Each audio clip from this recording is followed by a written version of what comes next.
नमस्कार मित्रांनो, आपण श्री ॲप आणलेलं आहे. तुम्ही बघू शकता श्री ॲपचं आता सर्व काही लॉन्चिंग वगैरे आता एवढ्यामध्ये होणारच आहे. आता काही टाईम लागणार आहे त्या गोष्टीला. आता मग तुम्हाला मला एक प्रश्न विचारायचा होता तुम्हाला सर्वांना, की आपलं जे श्री ॲप आहे याच्यासाठी इंटरेस्टेड खूप जण असतीलच, बरोबर असतील तर म्हणजे खूप जण इंटरेस्टेड आहेत, कारण या साईडला नाही आहे, या साईडला खूप कमी आहे. आपण जी सुरुवात करतो आहे ती अहमदनगर जिल्ह्यापासून तर मालेगावपर्यंत जेवढे पण तालुके येतील ते सगळे कवर होतील. त्या साईडला छत्रपती संभाजीनगरपासून तिकडे संगमनेरपर्यंत आपण पूर्णपणे कवर करणार आहे. 14 ते 15 तालुके पूर्णपणे होणार आहे, काही अडचण नाही. त्याच्यासाठी तुम्हाला मला सांगायचं आहे की इच्छा अशी माझी होती, तुम्हाला मी ते सांगतो आहे. आमचे ज्या टायमाला लोक तुमच्याकडे येतील, एक गोष्ट एकदम लक्षात ठेवा, एक चुकी करू नका. फक्त एक चुकी ती तुम्ही करू नका. तुम्ही करू शकता, मला माहिती आहे, ती चुकी तुम्हाला करायची नाही. तुम्हाला चुकी करायची कोणती ती तुम्हाला सांगतो. आमचे कोणीही मार्केटिंग हेड, मार्केटिंग एक्झिक्युटिव्ह तुमच्याकडे जर आले, तुमच्याकडे आल्यानंतर तुम्हाला प्लॅन देतील. जो पण आपला प्लॅन असेल तुम्हाला सांगायला ते बघतील. पहिली गोष्ट म्हणजे काही पॉम्पलेट ब्रोशर्स असतील तुमच्याकडे देतील. हे बघा असाच आमचा ॲप आहे, आम्ही आता लॉन्च करतो आहे आणि हे ॲप लॉन्च झाल्यानंतर तुम्हाला असा फायदा होईल, आता तुम्हाला ते सांगतील. त्यांना फक्त नाही म्हणू नका बिलकुल. खूप चुकी मोठी करशाल तुम्ही, ही चूक करू नका. एवढी एक चूक संभावून ठेवा. का त्याचं कारण तुम्हाला सांगतो. तुम्हाला त्यांना नाही का नाही म्हणायचं, कारण आमचे सेल्स एक्झिक्युटिव्ह असे आहेत ना, तुम्ही जर त्यांना एकदा नाही म्हटले नंतर तुमच्याकडे ते येणार तर नाहीच. ज्या वेळेस मार्केटला सर्व ॲप लॉन्च होईल, सर्व काही सुरुवात होईल, त्यावेळेला तुम्ही म्हटले की चला हा माणूस माझा मित्र आहे, याने श्री ॲपला ॲडमिशन केलं आहे, त्याचं ईमेल आय डीवर घेतली आहे, काम सुरुवात केली, चला मग मी पण घेतो. तुम्ही त्यावेळेस म्हणा. तसं करू नका, होणारच नाही, ते घेणार नाही तुम्हाला बिलकुल. तुमच्याकडे आता सेल्स एक्झिक्युटिव्ह आले त्यांना बघून घ्या, वाचा. वेळ नसेल तर त्यांना सांगा की दादा माझ्याकडे आता वेळ नाही आहे, तुम्हाला नंतर येऊन सांग. तुम्ही गेल्या त्यांना नाही म्हणशाल, खूप म्हणजे खूप मोठी चूक होईल, कारण ते खूप बेकार आहे. ते नंतर तुमच्याकडे येणार पण नाही. पण नंतर तुम्ही कधी म्हटले आमची कंपनीत येऊ, आम्हाला घ्या, तुम्हाला ते घेणार नाही. या ठिकाणी सर्वात मोठी चूक राहणार, लक्षात घ्या. ही एक गोष्ट करू नका. आता आपण बोलूया आपल्या ॲपच्या पुढील चर्चेकडे. आता ॲपमध्ये तुम्हाला काय भेटणार आहे, काय नाही भेटणार आहे, मी तुम्हाला सर्व काही व्यवस्थितपणे सांगतो.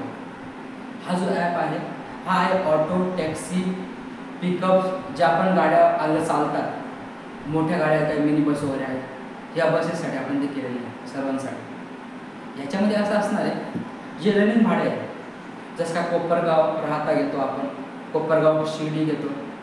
सध्याच्या कंडिशनला तर कोपरगाव ते शिर्डी ह्या ठिकाणी जी गाडी येते ती पुढे राहत्याला जात नाही, लक्षात ठेवा. असा व्यक्ती असतो कोपरगावून त्याला राहत्याला जायचं असतं, त्याला पहिले शिर्डी द्यावं लागतं, नंतर पुढे जाऊन त्याला राहत्याला जावं लागतं. आपण ही गोष्ट कट करतो पूर्णपणे.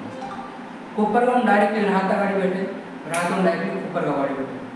बाबळेश्वर म्हणून जरी म्हटले कोपरगाव गाडी तर तिथून सुद्धा डायरेक्ट कोपरगाव गाडी भेटेल. ही सुविधा आपल्याकडे करायची. असे बरेच पॉईंट आहे, ते बाहेर ओला उबर जे ॲप करतात त्यांनी केलेलं नाही आहे. आपल्याला ते ॲप आपल्या सिस्टममध्ये आणायचे. आणि अशा ॲप जेव्हा आपण आणू, तुम्हाला सांगतो मी 101% नाही, 110% नाही, 200% ग्रोथला जाईल. आपला रिक्षावाला असतो, आपला ऑटोवाला असतो, की आपला मिनी बसवाला असतो, प्रत्येक जण ग्रोथला येईल. मला माहिती आहे आपण ही सिस्टीम कशी केलेली आहे. मोठी कंपनी वेबलिंक नावाची, दिल्ली बेस्ड कंपनी, त्यांनी सुरुवात केली. सर्व ॲपवर सर्व रेटिंग बनवून सर्व झालेलं आहे. फक्त राहिली गोष्ट तुमची, तुम्हाला ॲड करायची त्याच्यामध्ये. तुम्हाला ॲड करण्यासाठी थोडाफार तुम्हाला खर्च लागणारच. कोणती गोष्ट अशी नाही त्याला खर्च लागत नाही. मागच्या वेळेस मी तुम्हाला सांगितलं पण खर्च लागेल थोडाफार, तुम्हाला तो करावा लागेल. त्याची जी फीज आहे ती आपण 3300 रुपये ठेवलेली आहे, 3300 रुपये. पण तुम्ही जर इनिशियल करत असाल, म्हणजे आम्ही तुमच्याकडे आलो एक्झिक्युटिव्ह आमच्या तुमच्याकडं, तुम्ही म्हणाल ठीक आहे आमची बुकिंग करून ठेवा. बुकिंग पुरते 1100ची पावती केली तरी चालणार आहे. 1100ची पावती करून घ्या. बाकीचे पैसे कधी, ज्या टायमाला तुमची युजर आय डी बनेल, तुम्ही आमच्यामध्ये ऑनबोर्ड व्हाल, त्यावेळेस मग बाकीचे पैसे अरेंज करावे लागतील. ही आपण सुविधा करणार तुमच्यासाठी. तुम्हाला याच्यावर फायदा काय होईल? सर्वात मोठा फायदा हा होणार आहे तुम्हाला, की तुमचे जे भाडे तुम्हाला वाढवून भेटतील. वाढून म्हणजे हे नाही तुम्हाला भाडे वाढवायचे, भाडे जेवढे तेवढेच ठेवायचे. पण तो जो व्हॅल्यू होती कस्टमरची, कोपरगावून जो कधी शेड्यूल आला त्याकडून तुम्ही घ्यायची 30 रुपये, तुम्ही पुढचं एक ॲड करून घेतलं, बरं आता ते शिर्डी किती होतं, 20 रुपये भाडं घेत असतात, 50 रुपये तुमचे झाले ना, तुम्ही डायरेक्टली 50 रुपये घेतो, तुमचं एक व्हॅल्यू ॲडिशन झालं, हा एक तुमचा फायदा आहे. बरोबर, भाडे कोणतेच वाढवायचे नाही, आपल्याला जेवढे आहे तेवढेच ठेवायचे. दुसरी गोष्ट याच्यामध्ये अशी होती की तुम्ही जे पण भाडं सध्या रनिंगसाठी मागताय त्याला कोणत्याही प्रकारचं कमिशन नाही घेते. वन टाईम फी 3300 रुपये असणार आहे ऑनबोर्डची, त्याच्यानंतर 1 रुपया तुमच्यावर कमिशन नाही. पण तिसरी गोष्ट अशी आहे त्याच्यामध्ये, जे पण स्पेशल भाडे येईल, बाहेरचे कस्टमर्स असतात ते स्पेशल भाड्यावर देतात, बुकिंग येतात, मनमाडला बुकिंग असतं आपल्या त्या पण येतात आणि बुकिंग करतात. तर मनमाडून जर कस्टमर आणायचं झालं बुकिंगचं तर स्पेशल भाडं असतं पूर्णपणे, तर त्याचे आम्ही तुमच्याकडून पैसे घेऊ. कसे, त्याचं कमिशन आम्ही तुमच्याकडून काढू. कमिशन जास्त पण नसणार, 7 ते 8% कमिशन दर, तेवढं जास्त राहणार नाही, एवढं आम्ही तुमच्याकडून कमिशन घेऊ. आता तुम्हाला मी एक मुद्दा सांगतोय, व्हिडिओमध्ये मागे माझ्या पाहू शकता. आपल्याला हा ॲप काढायचा काय, याचं सर्वात मोठं कारण आपल्याकडे होतं काय, व्यवस्थित बघा, ह्या बसकडे तुम्ही व्यवस्थित बघा, त्या बसमध्ये किती सीट बसले बघा. तो जो कंडक्टर आहे तिथला लोकांना अक्षरशः पाया पडतोय, बाहेर निघा, बाहेर निघा, गर्दी, बाहेर निघा, जागा नाही, बाहेर निघा. लोक ऐकायला तयार नाही. याच्यासाठी आपल्याला ॲप बनवायचा होता.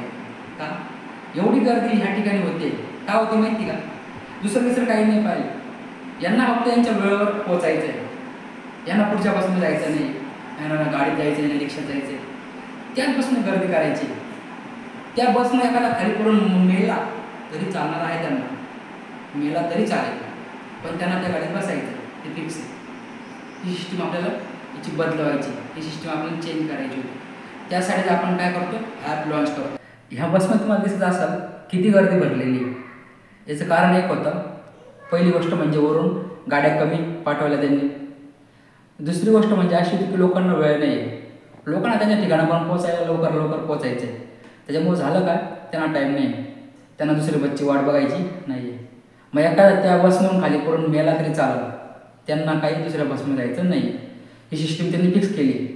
मला सांग, मग ही जी सिस्टीम होती, बस कमी आहे, लोक आहे, तर मग अशा ॲपची गरज तर आहेत ना.